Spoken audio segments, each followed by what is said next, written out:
All right, item number 1 has just been accomplished. Recall the meeting to order.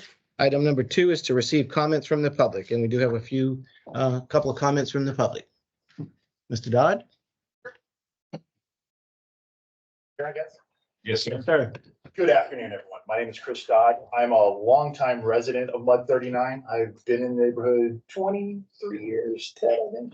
My wife and I, Terry, started building our home in Harper's Landing in 2000, moved in early 2001, raised a son, Colton, son, 22 years old, come up through the schools, graduated from College Park. He's attending Sam Houston State. The reason I'm addressing you today is I'm actually a candidate for one of the 3 open slots that are coming up for election next month. It's also my understanding that my name has been considered as a potential appointee to fill the open slot. So I wanted to come in today and just introduce myself. So I'm not just a name on a piece of paper. My qualifications, my background, got about 25 years of legal technology implementation consulting experience. I've worked for big consulting, small consulting, New York-based, Chicago-based firms.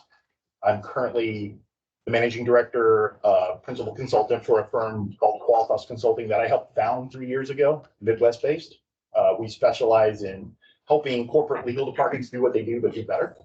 So optimization, strategic engagement, technology implementation. I specialize in contracts and contract lifecycle management and helping lawyers do what they do, but do it better. We're a boutique-sized firm, about 25 people globally. But again, I just wanted to come in and say hello. I know Ted. Ted and I have been neighbors for all of those 23 years. So I'm out with his grandkids. He was talking about this week and teaching one how to ride a bike. Sean and I know each other. We actually worked out together at the park for a few months, a couple years ago. So, but the others that I don't know yet, I wanted to give an opportunity for, like I said, not be just a name on a piece of paper. And I'm going to try to hang out for the entirety of the meeting. I'm welcome to shake your hand and answer any questions you might have afterward. Thank you, Chris. And I know you had prior engagement, so if you have to go, just, no, if you have to leave, no worries. And Chris is the most famous person in our neighborhood because, no, let me do it for you. Because Chris does the Christmas lighting, the Dodd family Christmas lighting every year, and brings multiple people through the neighborhood to watch his synchronized to music famous Christmas light display. Yeah, the name down below. If you Google my home address, 62 West Knightsbridge, it actually comes up obviously as a home in Knightsbridge, just a couple of doors down from Ted, but it actually comes up as an entertainment venue on Google. Been doing it for about 18 years. Longest tenured synchronized 2-hour show on the radio and music, and wonderful neighbors like Ted make it possible because they tolerate us. So yeah, No, that's a great job. Thank you. Thanks. All right. Mr. Lincoln? I'm Keith Lincoln. I've been a resident of Harper's Landing for 23 years. Chris Dodd and I have known each other most of that time. Our kids grew up together, coaching T-ball together and on up. I've spoken at this meeting several times expressing an interest for the vacancy, and I am very happy to say that I wholly support any consideration towards Chris Dodd. He and I have worked together on a lot of neighborhood projects, on a lot of infrastructure and mobility projects with TxDOT and a number of other government agencies. And Chris is a very thoughtful, very pragmatic, very practical person, and like that, he is now in consideration for the vacancy. I'm happy to throw my full support towards selecting him if possible for the vacancy in lieu of myself, and I'm happy to withdraw any interest that I have for the vacancy in support of Chris. Thank you, Keith. Thank you, sir. All right, any other resident comments? Moving on, item number 3, consider and act on request for adjustments to or relief from specific charges imposed by the district. Nothing, Mike? All right, there being none. Items in the consent agenda is items 4 through 9. I would like to pull out items 7 and 8 for discussion, if you guys have no objection to that. Do you have anybody else want to take anything out of the consent agenda? No. All right, that being the case, without any objection, if we can get a motion on the floor to accept the consent agenda, except for items 7 and 8, we could entertain that motion. Yeah, I'd like to make a motion to approve the consent agenda except for 7 and 8. All right. So We have a first and a second on the floor to accept the consent agenda items exclusive of 7 and 8. All those in favor of the motion signify by saying aye. Aye. Any opposed? Motion carries. Thank you, gentlemen. All right, so item number 7, I only had one quick question regarding item number 7, which was receive the collector's report. And I noticed on the report, we are at 99.32 collected for 2023 taxes so far. And I noticed our trend is always at 99.9-ish. My main question is that's only $13,000 that's lacking due to be collected. What's been the trend? When can we expect to get to the 99% mark? Well, hopefully by May, when we send out our May notices. Okay. We are going through the tax rolls now to see if you have any big accounts out there, making phone calls and emails. Okay. All right. That was my only question. Any other questions concerning that collector's report, Sean? No, I think that's rather impressive that we have, almost 100% and it's only 13 grand difference. So Okay. that's nice. Thank you. All I right. do have one more thing. Yes, ma'am. On the preliminaries, page 16, page 20 for y'all. 16. Okay, your preliminary totals came out. The East District has implemented their new software, and there are some big issues going on with it. Right now, it's showing you at a little over 12% to start your 2024 tax year, but these are estimates, okay? We know that's not right. So they're trying to get closer before the end of the month to get a good estimate for us. And hopefully we can get these worked out. Also, there's a new Senate Bill 2 called the Circuit Breaker, more for commercial.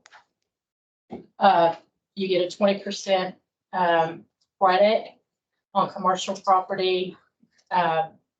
It's going into effect in 24 through 26. It's a pilot program. So we'll see what happens in 26. And so I just wanted to let you know that that's into effect and it's in these totals. Okay. Perfect. Okay. While we're looking at page 16, I do want to point out there's a lot of misinformation that's being stated out throughout the community. We're in campaign season, so there's some information that comes out. Part of what's being stated is with the new defined area that we annexed recently, that there was a bond passed and that it seems like we didn't know about the bond and the residents didn't know about the bond and so forth. But I just want to point out that we do have a special designated area, right? That's going to pay separate taxes to whatever bond is issued for that area. So as we start collecting taxes on that designated area, on that defined area, we will see that separate and apart from everything else that's in MUD 39.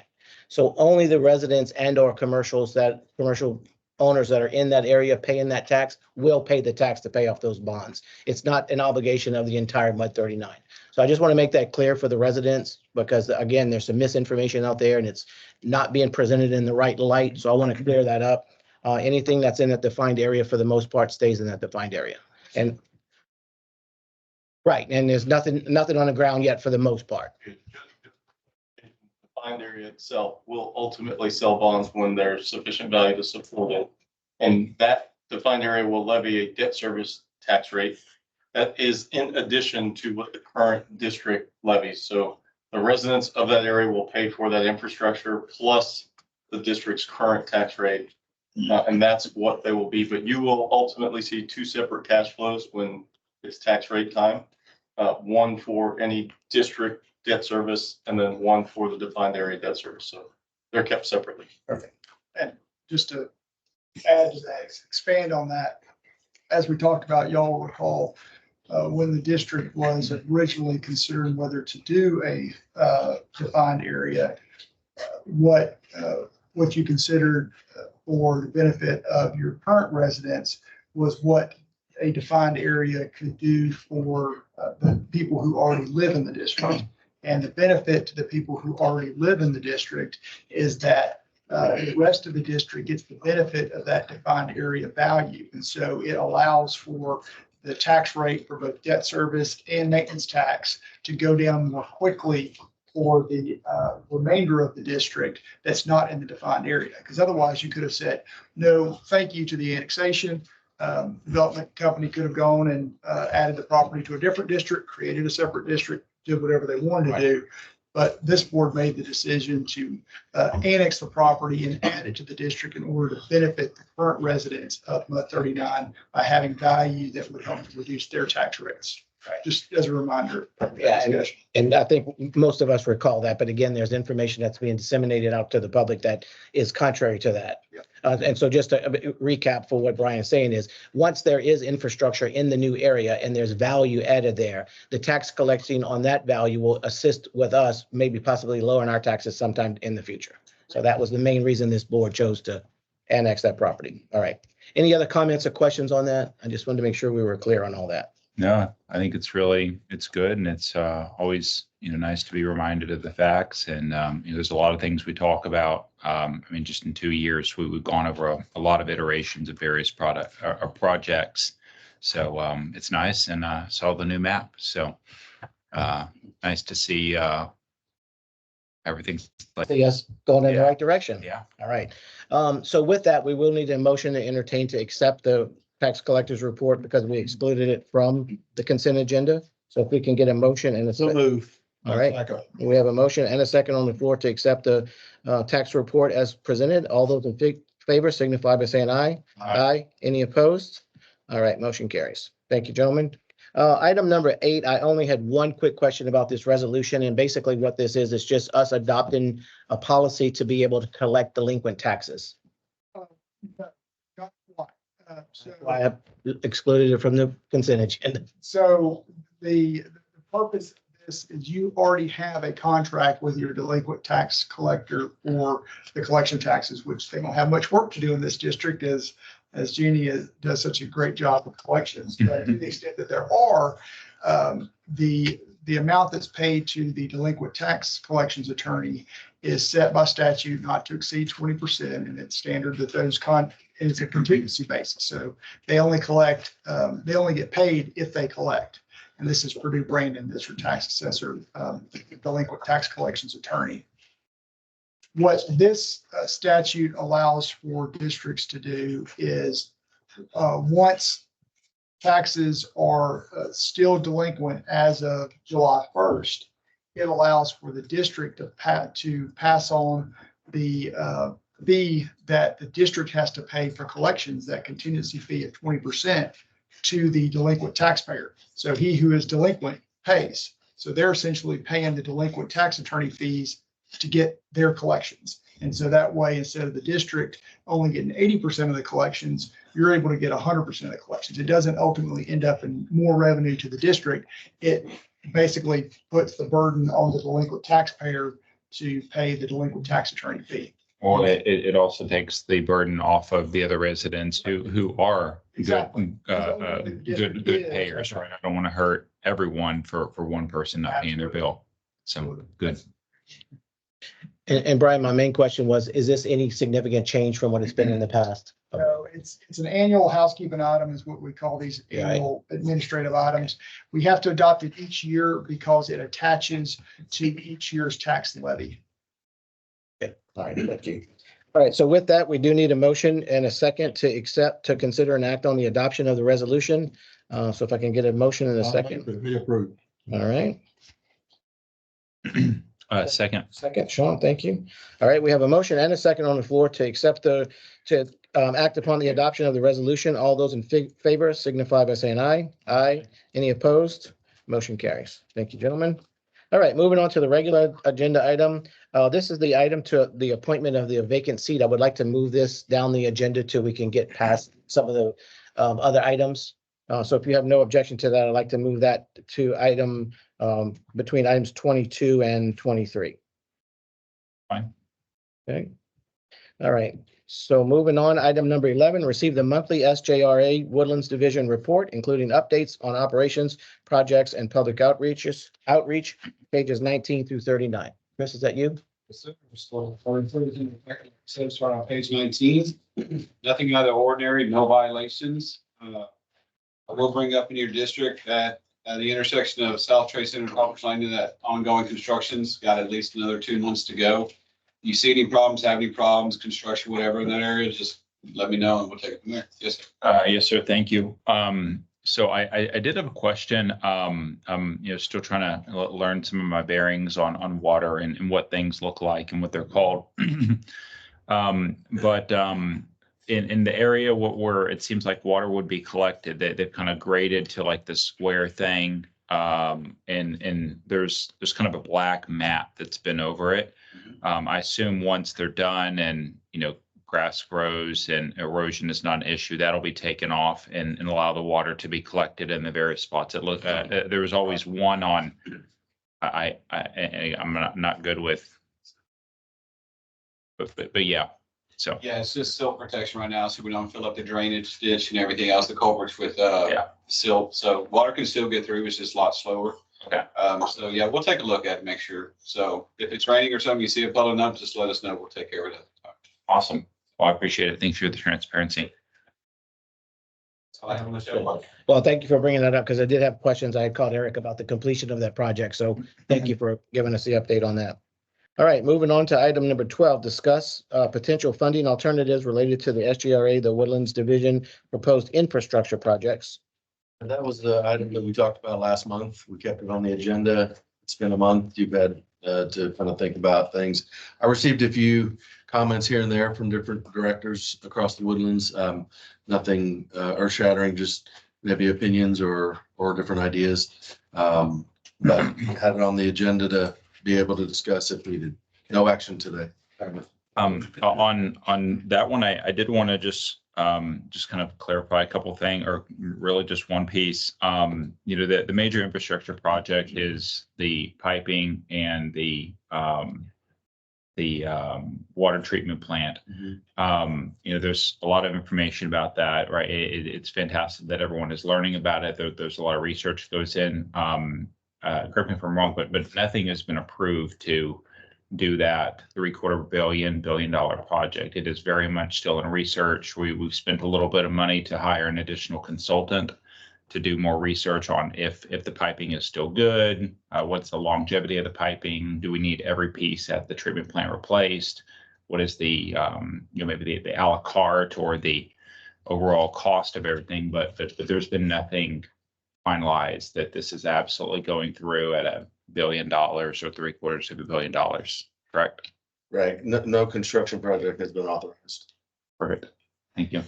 And to Sean's point, the spending of the consulting dollars was to be able to see if there were alternatives to spending the $500 million to $750 million. So that's what this was initially talked about when we talked about it last week. So will we keep this going forward in case we have other questions or until? We can. I mean, ultimately, we're going to need to make a decision at some point, and we'll talk a little bit about that here in a minute, the next item. All right. But there will need to be some decisions made before too long on the long-term funding of these projects, regardless of which exact year that they happen. Depending on what, on the AC side, we have condition-based going on. That'll be completed next summer. And then the treatment plant is ready to start engineering. So once those things move forward and we know a little bit more, we're going to need to figure out how to find that. And we'll have adequate information in plenty of time to make a decision, to make an informed decision. The start of that was the presentation last month. Right. Excellent. Very good. Thank you. All right, moving on to item number 13, consider and act on a supplemental agreement with SGRA for engineering of wastewater reclamation facility number 2. Should be 1. Oh, sorry. So this is the supplemental agreement that was originally provided by the River Authority back in January. This was to authorize a bond issue, a 30-year term bond issue, not to exceed $40 million for the engineering and design of a new wastewater treatment plant 1, or whatever we're calling it now, water reclamation. So I always call it plant 1. There you go. And so, they originally wanted to come forward in March or April. We had the discussion in March about the different funding alternatives for if we had to do everything, and we had to do everything in the next 5 years, whether it's AC lines or new plant, and there's a big range on the cost of the new plant. 200 something to 400 and something. There's other components as well to get up to that, what, 600 or so $1 million number. How would that get paid? So that was last month to go through 4 different options and what have you.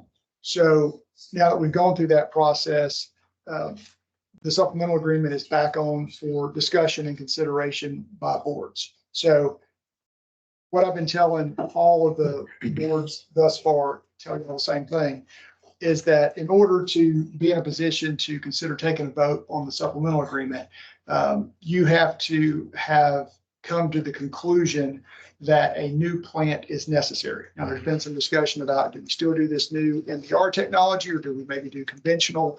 I think that can get evaluated further as the design and engineering is done on the new plant, according to the River Authority. But you do, in your mind, have to have been able to cross that threshold that, okay, we can't just repair components of the plant, the existing plant as it is, and kind of bounce along for however many years. We need to go forward with a new plant. If you made that decision in your mind that it's time to move forward with a new plant, even if we're still talking about different technologies for treatment, then you're in a position to take action on the supplemental agreement, because this is the first step. They've got to go and do, as they've talked about many times now, they've got to move forward with the design and engineering, which is going to take a while for a number of reasons, one of which is to narrow the band on the cost estimate. So right now it's pretty wide because there's still a lot of design and engineering that needs to be done. They can't tighten that up and give you a better estimate of what the facility is going to cost until they have, a better designed plans and what have you. So that's the purpose of moving forward with the supplemental, if you've made that decision. So that's a precursor to the conversation, I think, with that. Now, one other point I'd make is the River Authority in the agreement, which is based on the 2017 supplemental agreement, which was the first time we did a bond issue for rehab and reclamation. So it's the same format, different projects, but same format of document. It allows for up to 2 years of capitalized interest on the bonds. The River Authority has indicated that they would use all 2 years of capitalized interest on the bond. So include in the size of the bond issue, interest sufficient for the first 2 years of payments. Reason for that, according to the River Authority, is to provide the districts with some additional runway to be able to decide how districts want to pay for that cost. If it's coming through the wholesale rates of the River Authority, districts may decide, I want to do a rollback election. I want to have a flat fee that is different for commercial and residential, or I want to do something with retail rates. It gives you some runway to be able to do that without it automatically showing up in your wholesale rate. So the bond issue costs would not be included as a component of your wholesale rates for 2 years after the bonds are issued. So with that, go ahead and open it up for discussion. Eric, I don't know if you have anything else to add on that at this point. I guess for clarification, when you're talking about the infrastructure of the projects or on the facility, we're talking about this is the cost borne by the entire Woodlands MUDs, not our MUD. This is not a single action item for us. It's an item for us to decide as part of the whole. Okay. Just want to make sure we clarify that. So would you be able to provide any enlightenment on historically how MUDs or I want to say cities, organizations have done this in the past of a similar makeup of the woodlands, a similar affluency of the woodlands, quality of life of the woodlands, as well as maybe what some of the discussions are of other MUDs. I mean, because I only asked the second piece because we have to go in this together, right? So I kind of need to know what my brothers and sisters are doing, or at least have an idea. Because if we have to go in together, it's going to be better together. Yeah.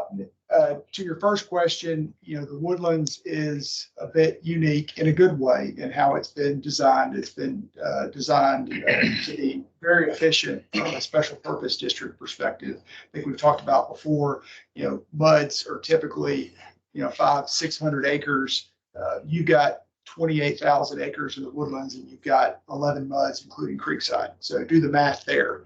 And you've got 30-something thousand connections and you've only got 3 wastewater treatment plants and 5 water plants. So you have achieved a very enviable amount of efficiency that most mud projects, even master plan communities on a smaller scale, could not dream of achieving. So that's unique. Having the River Authority act as your wholesale provider, in smaller master plan communities, we do have generally a master district that will own and operate the facilities for what we call the participant districts. And this is a much bigger scale of that sort of a concept.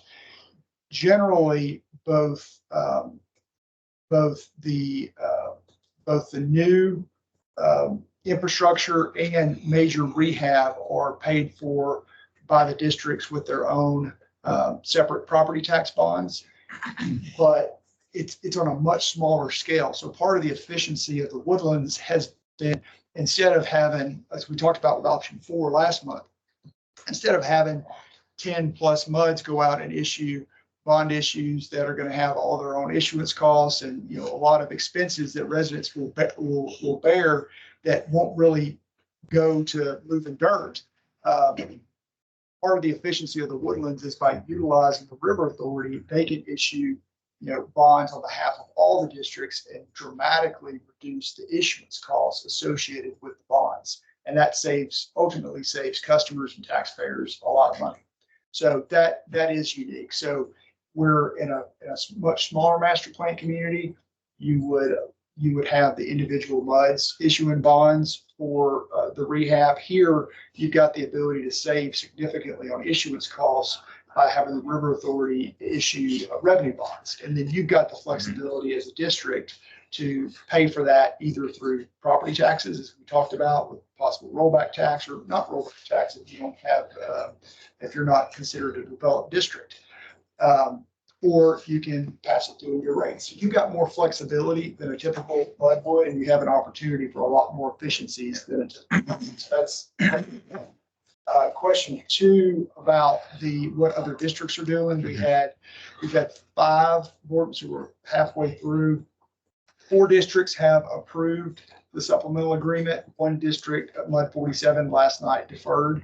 They have not past that point that we were talking about of being convinced it was necessary to move forward with a new plant as opposed to rehabbing components. And so the River Authority is preparing a net present value analysis of what is that tipping point when you replace too many components on a present value basis that you're exceeding what the cost of a new plant would be. The other 4 districts felt like that wasn't necessary for them. They had already been involved with the discussions and felt comfortable through stakeholder meetings and et cetera, that a new plant was necessary and that additional PV analysis wasn't needed for them to be able to feel comfortable. So that's kind of a rundown of where we've been so far. One follow-up to that. Do we have to have a unanimous decision of MUDs to move forward to the next step? Ideally, yes. You have to have agreement by the districts to have a supplemental agreement because it is an amendment to each district's contract with the River Authority. If there was a district that ultimately didn't approve it, it would be up to the River Authority to determine under their existing contract rights how would they address that district. Would it be a cash call? Would it be something else? I can't speak to that. That's fine. I mean, I feel at this point, I mean, I like the data. I like getting more information. And if one is going to get a net present value analysis, I don't see why I would pass that opportunity up. Let me ask you this, Sean, you were the representative for us at the stakeholders meetings and where you guys looked at the options and looked at the replacement and or the what's the acronym for the lining, the MDR. Yeah.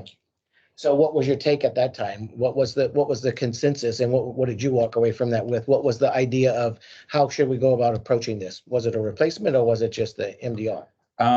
So, I mean, that was, what, fall, last fall that ended, I believe. I mean, at that point, now, there's been a lot of additional discussions of additional research come, and requests for that since then. But at that point in those meetings, of the 11 or 12 or 11 MUDs, right? Typically only 2 did not uh, did not approve. It was typically a majority were on board with moving forward. Now Moving forward with a replacement. correct, moving forward with a full number 1 replacement right next door. So that way number 1 could continue to operate. You build new number 1, you basically switch over to number 1. And again, this is crude. I'm and just explaining it, but I mean, it was typically a majority were on board with a full replacement. Now there's been new data come, interest rates have certainly gone sky high since then, so a lot has changed financially.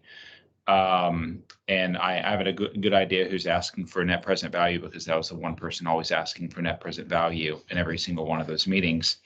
So again, I mean, I plan on being here for the next 20 years, at least for my family. I like having clean water. But I agree with Brian. You have to evaluate, do you continue to put new brakes on your car? Is it feasible? If yes, then, that's a viable option. If you have to replace your vehicle at some point, I don't know. But it's hard to pass up a net present value Evaluation. just to say, hey, I'm just going to stick with the numbers that, I saw 6 months ago. So the financial analyst in me tells me I would really like the NPV to make a better decision. I don't want to overpromise on what. Thank you, sir. I mentioned this at some of the MUD meetings yesterday. What we will have for you in May will give you, and Brian alluded to it, a tipping point, a break-even point, or break point. If you think about that list of 2 columns that was presented at last month's project plan meeting. Right. What said, here are the things that need to be repaired if we go beyond get up to 2030 and not do a plant. And then there's a list that got up to 2033 and identified some items that also needed to be repaired or replaced. Mm-hmm. What this breakpoint tipping point is, Fraser Nichols will bring to us basically an estimate of what they think that amount of money is. And it's going to be somewhere between $35 and $60 million. They will give you it should have a projection on how long that will allow you to defer when the sewer plant needs to be replaced. So I do want to emphasize, the plant will have to be replaced at some point, whether you can install 10 years or 5 years or whatever. And so that information is what's coming next month. It will be, here's what it will cost to do those repairs or replacements. And then how long you have before you have to replace the plant. So we are going forward because it was authorized by the trustees a year ago.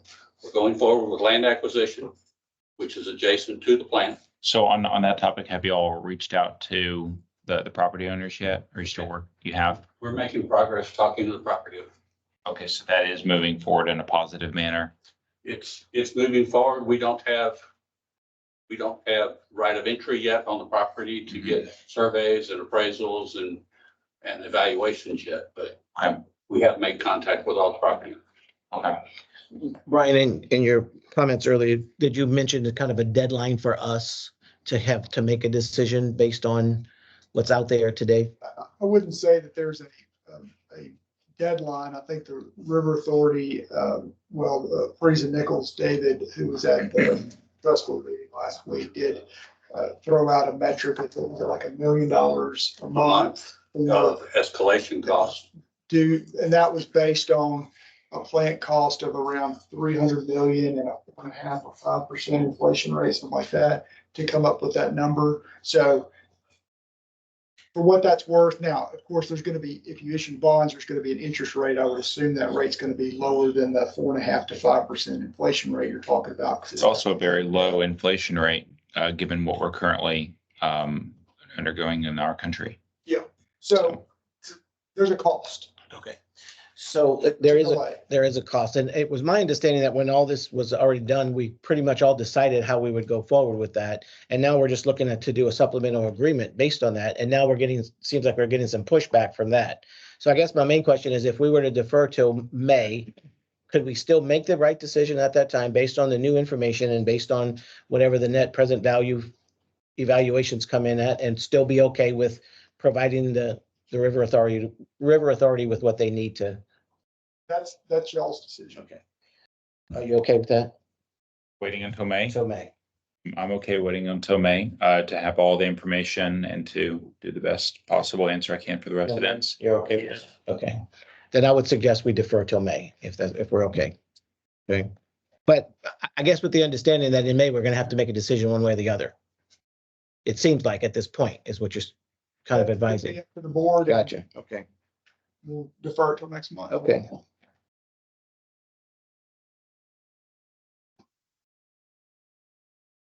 All right, item number 14, receive the attorney's report. Two items under the attorney's report today. One, you may have seen a paper copy outside, or the electronic version of the Texas Supreme Court opinion on the River Authority's litigation with the city of Conroe and Magnolia. The River Authority was successful in that case. That's the good news. The bad news is all that was procedural. So that was about governmental immunity and whether the cities were even subject to suit. So now it goes back to trial court for determination of litigate the facts. So have not even got to the merits of the dispute, and that's what I'm going to now. Who knows how long that takes? Chris has mentioned that current tally on the short pay is up to 25 million plus with interest and penalties. Legal fees, I think, are in the 8 million neighborhood. Is that 25 inclusive of Conroe and Quadvest and Well, Conroe and Conroe, Magnolia. Magnolia? So the two litigants that are part of this lawsuit. So that's one item under the attorney's report. The other is, you may have seen last week that the EPA issued a final rule on 6 PFAS chemicals, or forever chemicals. So, we expected that to be coming. There's a phase in of implementation where testing and monitoring will begin in 2027. Enforcement for violations will begin in 2029. Some of the news reports have estimated, and I don't know where the data comes from, but that costs for implementation and testing could exceed $1.5 billion per year nationwide. So Wow. could be a significant cost. That said, there's, I think, hundreds of PFAS chemicals total. 6 are being regulated. Some PFAS chemicals have been tested for it by Williams Water and distribution system, and then by the River Authority at the surface water plant at the waste reclamation facility, whatever we call it. And so far, there haven't been any issues. Now, whether what's been tested so far is one of those 6 or is one of the other 194 or however many of the other ones are, couldn't say. So more to come there. But in case you hear about that, we are digging into it. Y'all will be scheduled to be, the summary of that is on page 81, but y'all are scheduled to start sampling February 25. Yes. But to this point, as I recall in the previous discussions, no one had any issues around here with what was tested, right? Okay. And I don't think we would have anything, but I guess we'll know in 2025. All right, let's move on to item number 15. Consider and act upon the updated drought contingency plan and water conservation policy, and authorize adoption of the resolution regarding review of the same. Yes, you have a drought contingency plan and a water conservation plan in place. They were submitted last in 2019, and they're required every 5 years to be looked at, reviewed, updated as necessary, and then resubmitted by May 1 of this year. So it's been 5 years. We've gone through that process, and we're ready to submit them in May. May 1.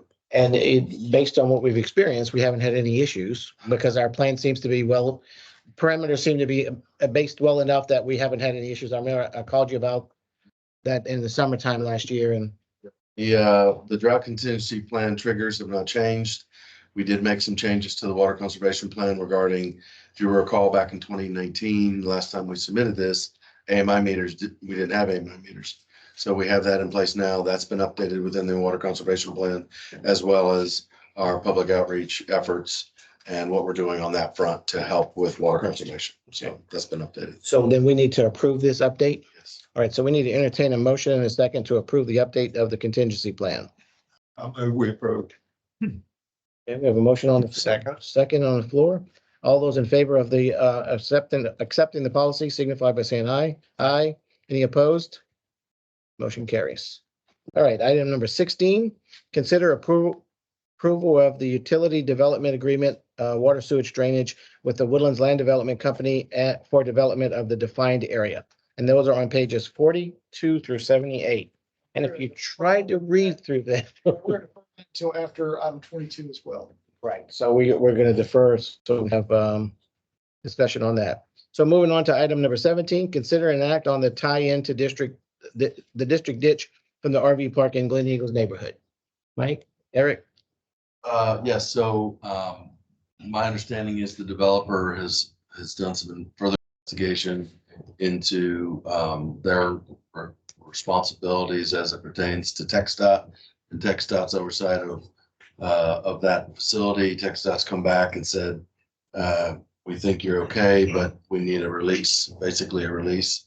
And so I think right now that's pending this morning. So when they say we think you're okay, meaning the development is okay? Meaning, I think from my understanding, they're saying that they don't have a responsibility. TxDOT does. TxDOT doesn't. Some of their water does flow there, but I think they believe that it's go for it. Dan? I spoke to TxDOT. TxDOT didn't even know which way the water ran. Right. They have an easement. It drains their property all the way to the river. It runs through 2 deep ditches that were built by you guys. They built it initially. Right. And then we improved it. You have an easement there as well as TxDOT. And the district to our north has the ditch that runs east-west all the way to the river. After they found that out, they said they needed a release from both MUDs to allow them to say that it was okay with them to do it. I don't know if TxDOT will ever figure it out. It's not our problem. It's something for the developer to deal with, Of this new property, of this new right? project. Not It's not a problem for you. When this issue, when TxDOT figures out exactly what they want, they tell you what they want. If there's engineering that backs up that it's not gonna be a problem for y'all, I'm not gonna take any exception to it. But it seems to me there'd be more work to do there before we get to where we need to get. All right, good. That's what I know. Okay. All right, so item number 18, discuss the GRP surplus refund to the MUDs. If you'll turn to page 79, you'll see the summary, and I'll speak to that in a second. The GRP committee, SDRA approved the recommendation, and then subsequently the board of directors for SDRA approved the recommendation to utilize the surplus funds that were in place, both from the drought, also from the Quadvest monies, to distribute 14 million of that towards debt, payment of debt. That would equate to, understanding is about 3-cent reduction in the wholesale rate that would come your way. An additional 12 million was designated to be credited or refunded back to the GRP participants. Of that 12 million, that's where page 79 comes into play. Of that 12 million, the Woodlands MUD share about 3.18 million. You can see that 386 is on there, but your share is about 108,000 overall of the overall 12 million. So we have received the credit memo from SDRA and we'll provide, we'll process that through the April financials So you'll see that credit next month. So to recap what you said, we might expect a 3 cent, not 3%, but a 3 cent reduction in the wholesale water rate. And we're gonna give back $118,000 in 108. 108. It says 118 on here. Oh, I'm sorry, I'm looking at wrong thing. 108,000. Yes. Right, okay. All right. Any further discussion on that or questions? Oh, when might we look at that? You said you see the credit memo. Is that gonna come in, what, months, weeks? We'll process that for your April financials. So this 108 is set to flow to our debt obligations, or what is it set to? It'll flow be to? in general operating and Okay. then you'll Restricted operating reserves. So just improves the health, the financial health of the district, just so people understand that. Even more so than it already is. Right. Good. All right. All right, item number 19, general manager's report. All right, just a few things to button up. I just wanted to point out in your packet, we have some customer thank yous from residents. We really appreciate those when we receive them. I wanted to point out the township made a proclamation of Bruce Cunningham Day on March 27th. I thought that was very well received in his passing. Wanted to update you on some building improvements. One is that we finished the roof replacement, I guess about 2 weeks ago. Subsequently, we had last week's pretty significant storm. We had some water damage unrelated to the roof. The old leaks actually held up with the new roof, but we had some damage coming in from the balcony over here. So we're going to need to address that. I wanted to point out the new map that you've probably seen on the wall, something that you'll probably start seeing a little bit more of around the office. We're going to make some internal improvements with the common areas for the public. One of which was to update. You can see the before map over here and the after. Actually, that map is actually a little bit cheaper to produce than that map, believe it or not. But that is a dry erase type version, so we can utilize that as needed. Oh, that's smart. Wonderful. I found that where we put it, I can't fully reach the top, but because of my height. Get a stepping stool. Yeah. But we'll look at doing some more things like that to kind of improve the look and the feel of the building. All right. And then wanted to point out that this Thursday, tomorrow, AWBD has their spring seminar, and Mike Turco, General Manager, Harris Galveston Subsidence District, will be the speaker. And I think you still can register if you are myself, Shelley, and a few directors will be in attendance. And last thing I had was to kick it over to John for some communication outreach. Afternoon. Okay, John, welcome. Page 85 is your report. Back up there.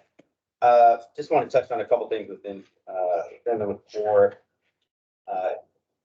If you aren't aware, we do have election information on the website now. All that either pulls directly from the county's elections website or points directly to it, or our files that we've been directed by council to post. And we'll send out more messaging via social media and email, notifying folks, reminding them of when the election is. And again, sending them to the county elections website for more information. Okay. And then on page 87, just a quick update where we are on the Holiday Infrastructure Communications campaign. So working with the River Authority and Holiday consultants on the strategic plan for infrastructure communication. So that strategic plan has been finalized. And then right now, the next step is for the River Authority board will vote at the end of the month on whether to move forward with second work order to fund phase 3 and 4. If that is approved, then that strategic plan starts to be implemented. So all things go as we expect. We'll see implementation begin at the beginning of next month. Reporting back to you on that regularly. All right. Thank you. Thank you, John, very much. Good job on the communications. And before you end your general manager's report, Eric, I do want to give kudos to the staff. We had a water leak on the property next door. The Woodlands Water came out very quickly, found the leak, fixed the leak, came back the very next week, put the sod back down. My neighbor was very happy. He didn't even know I was on the mud board, so he doesn't think it's any special any tension, because it wasn't, because I didn't call, but they did an excellent job. So I just want to say kudos to the staff for doing that. Thank you. All right, trustee report is item number item number 20. Yes, we talked about a good bit of that already. There was a pretty lengthy discussion on the treatment plant. As Brian mentioned, there was, the trustees voted to take that next step, spend 50,000, do a net present value break even as Ed described. So that was approved. And I think we've spoken about the rest. I think so. Right, and you got the proclamation there. Very good. All right, so moving on to item number 21, recess to close session to consult with the district's attorney pursuant to section 551 of the Texas Government Code and or discussion of personnel matters pursuant to section 551 of Texas Government Code. And so probably both of those. So we were going to retire into executive session. And it is 12:51.